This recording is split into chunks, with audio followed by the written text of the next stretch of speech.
Have you ever had a run where your pace was off, your brain was overloaded, and you were quite literally losing your pants? Yep, this was that run. I'm just back from a run, and today the focus was supposed to be holding race pace for 7 kilometers. And that was part of it, for sure, but it also, every run teaches you something. And today I was reminded about how quickly things can feel chaotic or feel off, but more importantly, how simple it can be to reset yourself if you catch the chaos and understand that things are off. A very simple reset for me today. I was feeling quite enthusiastic as I was getting ready to head out the door. It is week 4 of my 10-week training program, and I'm going to decide soon whether I'm registering for a 10K or a half marathon, but I'm continuing to follow my half marathon training schedule or training plan with lots of tweaks, especially last week. Week 4, it is Thursday, so that means a 7K race pace. Because I'm not sure what race I'm going to do, I don't have a race pace. And because I'm not quite up to where I should be, I'm sticking just with the heart zones. And the bottom of zone 4 is 159 to 165, and zone 5 starts at 166. So I'm going to aim for like 160. Heading out, 160 is where I'm going to stay, or try to stay, for 7 kilometers. We'll see how it goes. Although it looks like things are going pretty good here, I had some struggles in the early part of this run. So this run, I mean, it was no big uglies or anything, but some funny things, not funny, haha. First of all, I started off and I wasn't even a kilometer into the run and I was just feeling off. I was feeling chaotic, and I realized it's because I'm listening to a podcast, and most of the podcasts I listen to are about learning and taking things in, and I just realized it was too much for my brain. I was concentrating on running a hard effort at race pace, and I was wanting to pay attention to my heart rate, and concentrating on information that I was listening to was just too much. But it took me probably a kilometer before I kind of realized, no, I need to change that up. I need to change something. So, and I remember having this same thing last year, but I forgot. And so I stopped for a second. I turned off the podcast and I turned my music playlist on, which I don't listen to music a whole lot anymore when I'm running. And so when I turned my playlist on, it stopped where I was before, and I heard the beautiful voice of Ella Campbell. Now, Ella is someone I have known since she was born and love her dearly.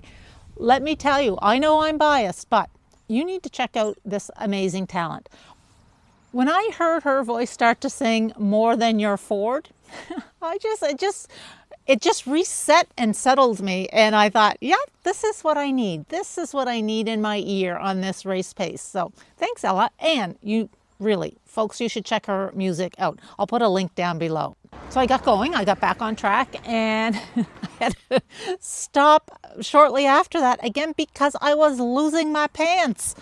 Oh my goodness. So this morning when I got out, I thought, I'm going to wear these running pants. I haven't worn them in a while, and they were down on a lower shelf or whatever. Oh, now I remember why they were down on the lower shelf.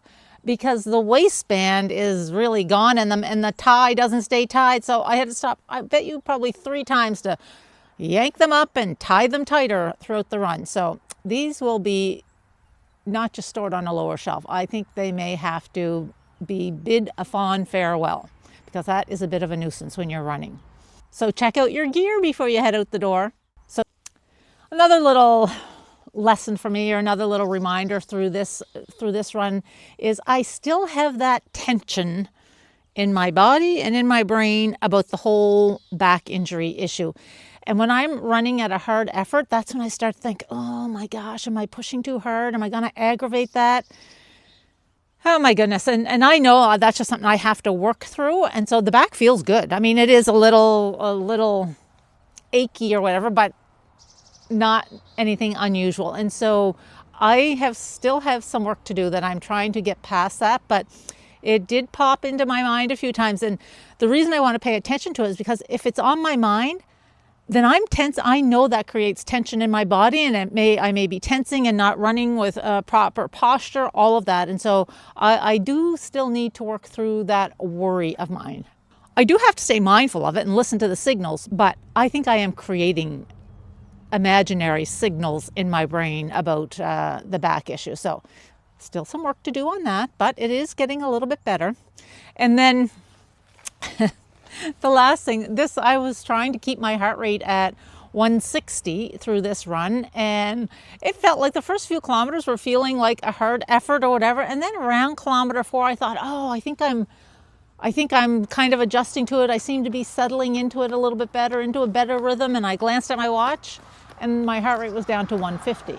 So I wasn't settling into a hard effort. I slipped back into zone 3 effort, which is not what you're supposed to do on these race pace runs. So I probably went, I don't know, maybe a kilometer, maybe half a kilometer, I'm not really sure. But at that slower heart rate, thinking in my mind, oh, look at me, I'm getting better with the race pace. No, it wasn't that at all. But okay, let's take a quick look at the numbers. Okay, just finished 7 kilometers. Whew. Yeah.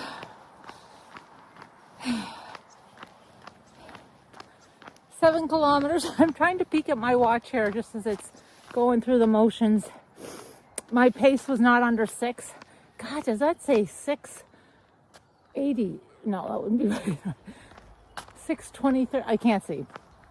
I'm trying to look for my heart rate. 158 beats per minute. I want to be around 160. Close enough. And a good reminder that the running isn't all about the numbers. There are lessons in every run.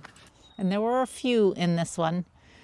It was about holding that race pace for 7 kilometers. But I think the lessons really were about recognizing when the chaos is there, naming it, feeling it, and doing something about it. And it was a simple little thing to do to kind of reset my whole chaotic mind. And that was switching that podcast off and listening to music that you love.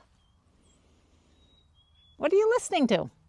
Do you have a song that resets you or makes you feel like you could run forever? What's your get up and go song that you listen to on your playlist? I'm Angela, and this is Lead Your Living. I am so glad you are here. Still haven't registered for a race yet. Still not sure of the 10K or half marathon, but decision time is approaching. I'm going to have to make a decision soon.